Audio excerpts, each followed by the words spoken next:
오늘은 예수님의 부활하신 것을 기념하는 주일입니다. 할렐루야.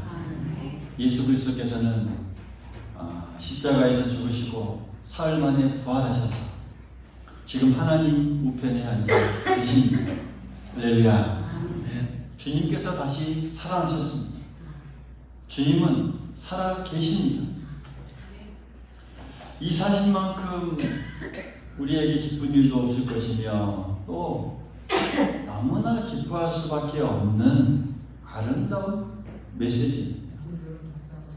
주님은 부활하셨습니다. 오늘 옆 사람과 함께 우리 인사해 보겠습니다. 주님께서 부활하셨습니다. 주님은 살아계십니다. 할렐루야. 오늘은 그 주님을 경배하기 위해서 우리 모두 이 자리에 모였습니다. 여러분, 이 부활의 기쁨과 소망을 나누기 위해서 이 피할 수 없는 주제가 하나 있습니다. 부활을 우리가 기쁨을 나누기 위해서 피할 수 없는 주제. 그것은 다름아닌 이 죽음이라는 주제입니다. 왜요? 부활이 있다는 것은 이 죽음이 있다는 것이기 때문입니다. 죽음은 인간에게 있어서 아무도 거역할 수 없는 현실이면서 어쩌면 너무나 자연스러운 것일 수 있습니다. 그러나 우리 중에 죽음을 환영하는 사람, 그 어디에도 없습니다. 죽음을 쉽게 받아들이기 원하는 사람도 아마 한 사람도 없을 것입니다. 심지어 죽음이 끝이라는 것을 인정하고 싶은 사람도 아마 없을 것입니다. 이런 우리에게 오늘 예수 그리스도가 죽음을 이기시고 사흘 만에 부활하셨다는 것은 이 부활이 우리에게 엄청난 기쁨이요 소망을 불어넣는 그런 메시지가 되는 것이죠. 오늘 고린도 15장을 보면 사도 바울은 이 고린도전서 15장 전체를 할애해서 이 죽은 자가 다시 살아날 수 있다라는 그런 이 내용을 변증하고 있습니다. 15장 전체를 할애했어요. 여기에서 보면 예수님의 부활이 사실이요 진실이라는 것을 이야기합니다. 예수님은 성경대로 죽었다가 다시 살아나셨다라는 것을 말씀하고 있습니다.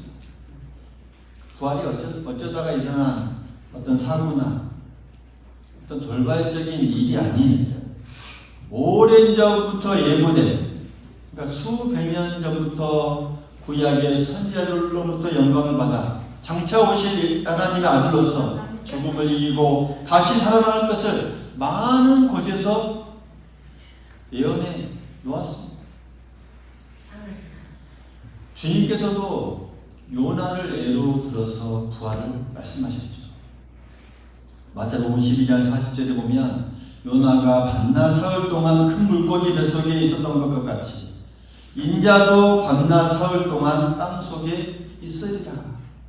이렇게 성경에 말씀하십니다.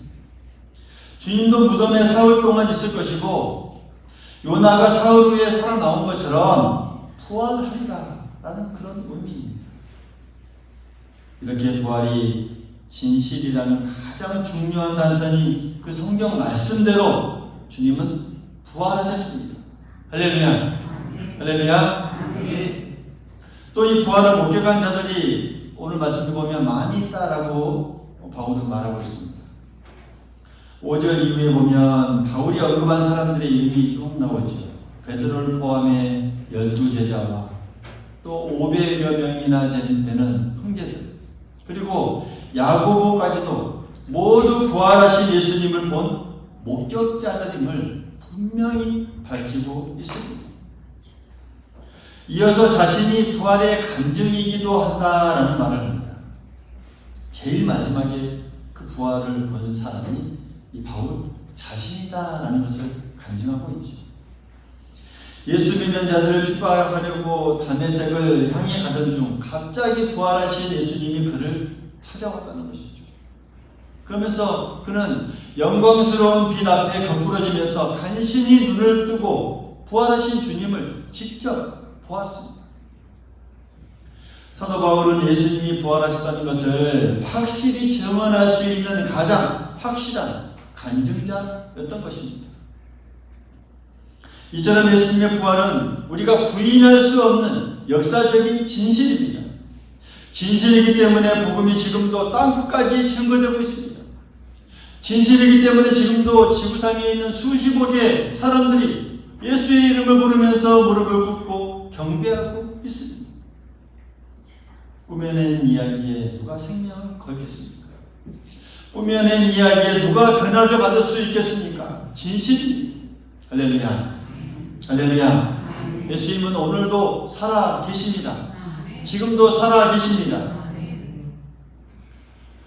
우리가 이 예수님의 부활을 확실하게 믿을 때 우리에게 주어지는 그런 복이 무엇일까요? 오늘 우리는 예수님의 부활을 확실하게 믿을 때 어떤 영적인 유익이 우리에게 있는지 그것을 살펴보려고 합니다. 예수님의 부활이 가져다 준 혜택에 대해 논하라면 정말 끝이 없지 않습니까? 그래서 오늘 말씀 15장을 중심으로 정리하면서 함께 은혜를 나누고자 합니다. 무엇보다도 첫 번째로는 보면 죽은 자가 다시 살아날 수 있다는 그 가능성을 예수님의 부활이 우리에게 믿도록 했습니다. 부활이 없다 하는 자들에게 오늘 사도 바울은 주장합니다. 봐라, 왜 부활이 없다고 하느냐? 죽은 자라도 살아날 수 있다. 목격자도 있지 않냐? 무엇을 보고 그것을 할 수 있는가? 하나님께서 예수님을 살리시지 않았는가? 하나님께서 예수님을 살리신 것을 보면 죽은 자가 살아날 수 있다는 것이 아니냐? 그 부분을 쭉 이야기하고 있습니다. 그러므로 예수님을 보아라. 죽은 지 사흘 만에 살아나시지 않았느냐? 얼마든지 부활이 가능하다라는 것을 오늘 이 말씀을 통해서 쭉 편집하고 있습니다. 여러분, 이것이 우리에게 얼마나 큰 소망입니까? 할렐루야. 얼마나 큰 우리에게 소망이 됩니까? 우리 모두는 다 죽을 것이지만 예수님의 부활은 우리에게 소망을 주었습니다. 무슨 소망입니까? 다시 살아난다는 소망입니다. 다시 살아난다는 소망이죠. 우리는 이 진리를 가슴 뭉클할 정도로 감격스럽게 우리가 받아들여야 합니다. 예수님의 부활은 죽은 자가 다시 살 수 있다는 그 가능성을 우리에게 보여준 놀라운 메시지입니다. 두 번째로 예수님의 부활이 우리에게 주는 축복은 우리의 믿음과 구원을 확실하게 보장해 준다는 것이죠. 확실하게 보장해 줍니다. 우리가 믿고 있는 것, 또 앞으로 우리에게 주어질 그 구원을 확실하게 보장해 주는 것이 바로 예수님의 부활입니다. 오늘 15장의 말씀을 보면 이런 말씀이 나옵니다. 만약 예수님이 부활하지 못했다면 우리의 믿음도 헛된다. 또 우리의 죄는 하나도 용서받지 못할 것이고 그대로 남아있을 것이다 라는 이런 말씀을 우리가 읽지는 않지만 그 뒤에 부분을 보면 쭉 이런 말씀을 하고 있습니다. 그러므로 부활이 있음으로 인해서 우리의 믿음이 있고, 부활이 있음으로 우리의 구원이 보장되고, 부활이 있음으로 우리에게 소망이 있는 것입니다. 부활이 있음으로 우리는 이 세상 앞에 불쌍한 자가 아니고 영광스러운 자요 가장 복받은 사람이요 정말로 멋진 사람들이다라는 사실을 우리가 확신할 수 있다라는 사실이죠. 우리는 이것을 믿어야 합니다. 이것을 믿을 수 있기를 바라겠습니다. 확신할 수 있기를 바라겠습니다. 세 번째로 보면 예수님의 부활이 주는 축복을 한마디로 이렇게 요약할 수 있습니다. 예수 부활은 우리의 부활을 보장해 준다. 따라서 예수의 부활은 내 부활이다. 할렐루야. 우리로 하여금 이렇게 자신있게 말할 수 있게 해준다는 사실이죠. 예수님의 부활이 내 부활이라는 사실. 여러분 15장을 읽다 보면 예수님 그리스도께서 죽은 자 가운데 다시 살아나셔서 잠자는 자들의 첫 열매가 되셨음을 우리에게 말씀하고 있습니다. 우리가 읽진 않지만 20절의 말씀 보면 그렇게 기록하고 있죠. 그러니까 잠자는 자들이란 이미 세상을 떠난 자들을 가리킵니다. 장차 우리가 죽어도 이렇게 잠자는 자들이 됩니다.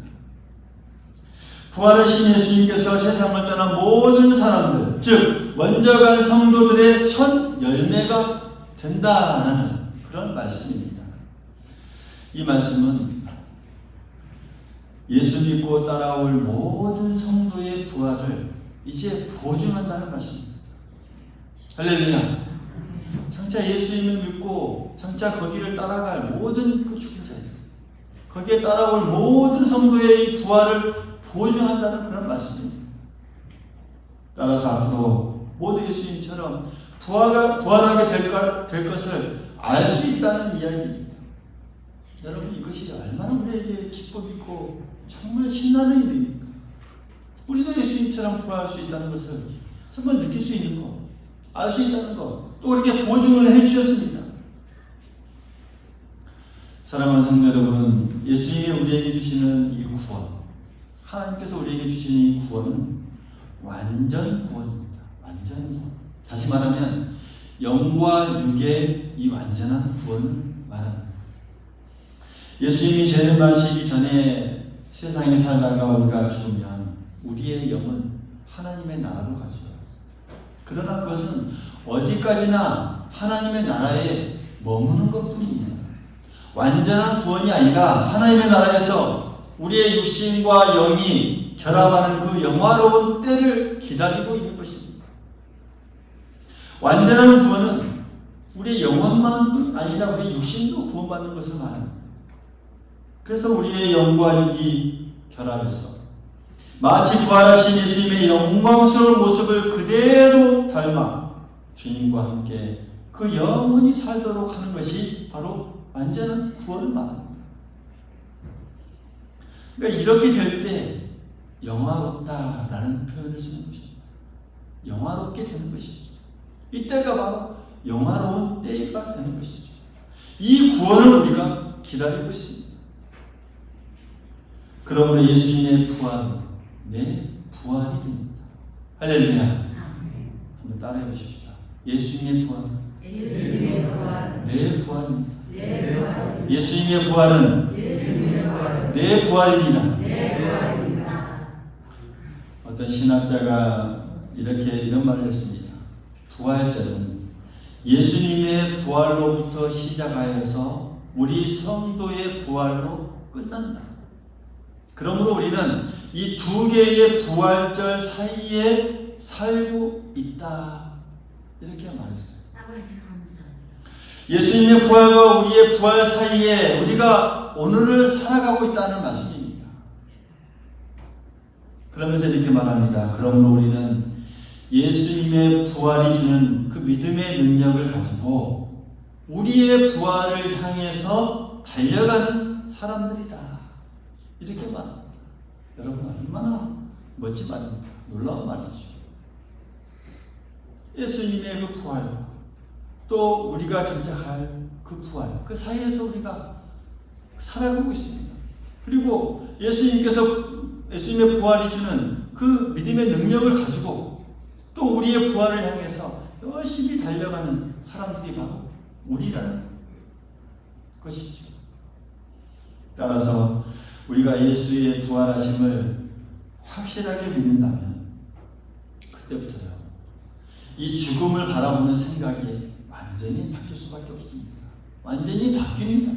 바뀌어져야 합니다. 죽음이 두려운 것이긴 하지만 절망적인 것으로 보지 않습니다. 죽음이 불쾌한 것이긴 하지만 저주스러운 것으로 보지 않습니다. 죽음이 우리 생애의 종지부를 찍는 것으로 여겨지지만 그것이 마침표라고 보지 않는다라는 사실이죠. 또 어떤 의미에서 이 부활의 믿음으로 인해서 우리에게 오는 그 죽음 자체를 우리가 부정할 수 있는 담대함도 우리에게 주어진다는 사실이죠. 주님도 그러지 않습니까? 죽은 자를 보면서 잔다 라고 말씀하지 않으셨습니까? 그것이 죽음 자체를 인정하지 않는 것이죠. 우리에게 그와 같은 담대함이 있습니다. 빌리 그리암 목사님, 유명하신 분이시죠. 이 빌리 그리암 목사님이 참 인상 깊은 말 한마디를 하셨습니다. 여러분, 내가 죽었다는 소식이 신문에 나거든 그 신문 기사를 믿지 마시고, 내가 죽은 것이 아니라 주소를 옮긴 것입니다. 옮긴 것뿐이요. 이런 말을 했습니다. 그저 주소를 옮긴 것이라고 합니다. 그러니까 죽음 자체를 흔히 우리가 말하는 죽음으로 받아들이지 않았던 것이죠. 왜요? 무엇 때문입니까? 예수님의 부활을 믿기 때문입니다. 부활을 믿기 때문입니다. 그러므로 우리는 주님의 부활을 생각하면 주님 안에서 죽은 모든 자들이 반드시 부활할 것을 믿습니다. 그것을 우리가 믿을 수 있습니다.